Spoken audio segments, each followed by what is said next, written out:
કોંગ્રેસના એક નેતાએ ડ્રગ્સ અને દારૂને લઈને જે આંદોલન છેડ્યું હતું એમાં હું તમામ સમાજોને કહેવા માંગુ છું કે આમ આદમી પાર્ટી જે પણ જનતા વિરોધી કૃત્યો હશે, ડ્રગ્સ હશે, દારૂ હશે, ભ્રષ્ટાચાર હશે, આદિવાસીઓના પ્રશ્નો હશે, દલિતોના પ્રશ્નો હશે, ખેડૂતોના પ્રશ્નો હશે, ગરીબોના, વંચિતોના, શોષિતોના પ્રશ્નો હશે, મનરેગાના કૌભાંડ હશે, એ જે પણ પાર્ટીનો નેતા ઉઠાવશે એને અમે સમર્થન કરીશું.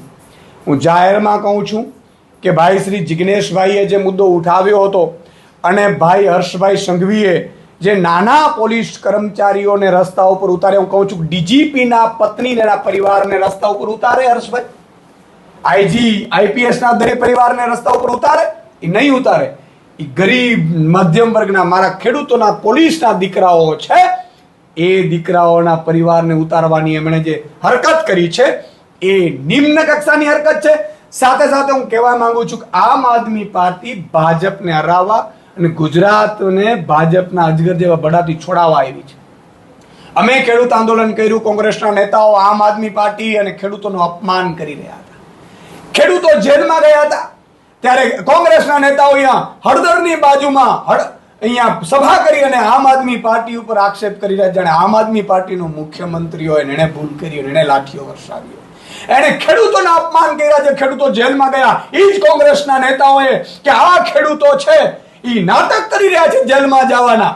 તમે કોઈ જેલમાં ગયા છો? મારે કોંગ્રેસના નેતાઓને પૂછવું છે, તમે ક્યારે જેલમાં ગયા છો પ્રજા માટે? તમે ત્યારે અમે કોંગ્રેસના એ નેતાઓની માનસિકતા સાથે સહમત નથી, પણ અમે એવા નથી ખદડા કે અમે ભાજપની સામે લડવાની જગ્યાએ કોંગ્રેસ સામે લડવા જઈએ.